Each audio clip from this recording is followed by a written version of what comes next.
California exodus is costing the former Golden State billions. Let's dive into the details, shall we? During the latest My Take, Varney Co. host Stuart Varney discussed the costly California exodus as more residents flee the formerly Golden State, arguing the state isn't bad enough yet to turn itself around. Stuart Varney: when I first came to America 50 years ago, I headed to California, just like so many other immigrants. It was the Golden State. It was the future. Now it's not. The state is in sharp decline. It is no longer the future. It is a monument to the failed policies of the past. It is extremely difficult to build a house. Planning permission can take forever. You'll spend a fortune on lawyers, and regulators add about 40% to the cost of building. Throw in crime, homelessness, high tax rates, and chronic educational decline, and you have a recipe for an exodus. That's what's happening. California's population dropped by more than 500,000 people between July 2020 and July 2022.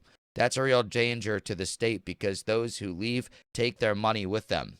Two-thirds of California's income tax revenue from people making two-thirds of California's income tax revenue comes from people making over $200,000 a year, and those are the people who are leaving.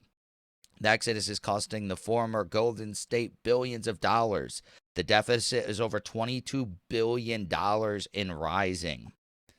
What will it take to turn the state around? Well, consider New York. In the 1970s, New York City lost 10% of its population, driven out by taxes and crime. The state lost 5 House seats. It recovered many years later when tax and crime issues were addressed by Republicans. Don't hold your breath waiting for California to turn around. It's not quite bad enough yet. And then there's also, this video that I wanted to show you that goes into a little bit more detail. Let's watch, shall we?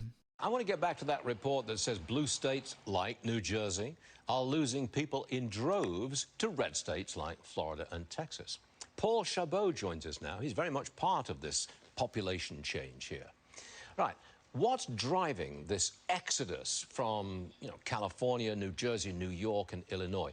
Is it taxes? Is it home prices? Is it crime? Is it response to the COVID pandemic? What's the big deal that's making people move?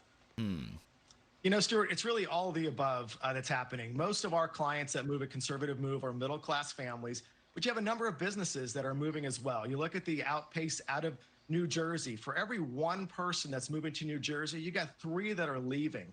You look at Governor Newsom just attacked the governor in Florida, what they add in that state.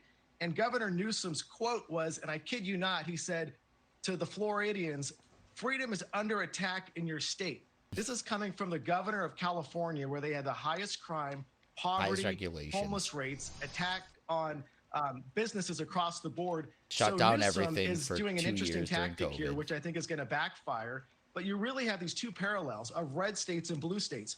One other interesting stat, Stuart, since 2000, red states have added 341,000 jobs, while blue states have lost about 1.3 million. So on the economic front, hands down, red states are winning, and families and businesses realize that, and that's why they're largely moving to these red states. Now, you're in the business. I mean, you run a company called Conservative Move. You're in the business of advising middle-class people how to get out and where to go. Now, fast forward to the present.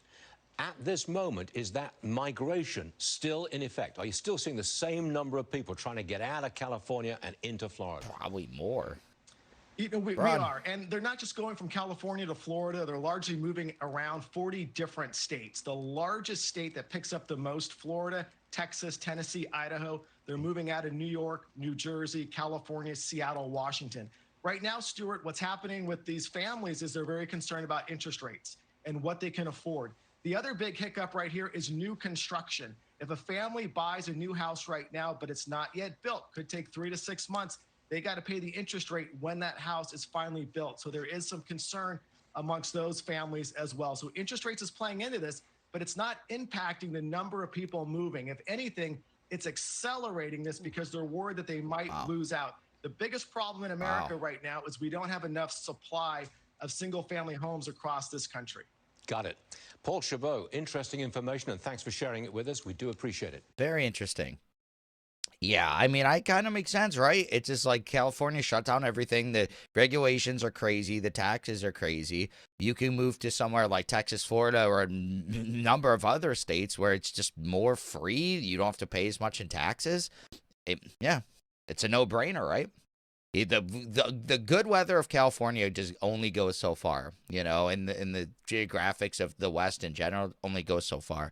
But what is your opinion on the story? Please let me know in the comments below. Also, be sure to smash that like button, subscribe to this channel for daily news updates, hit that notification bell, and share this video to help spread the news. Thank you so much for watching, and I'll catch you in the next one. Peace.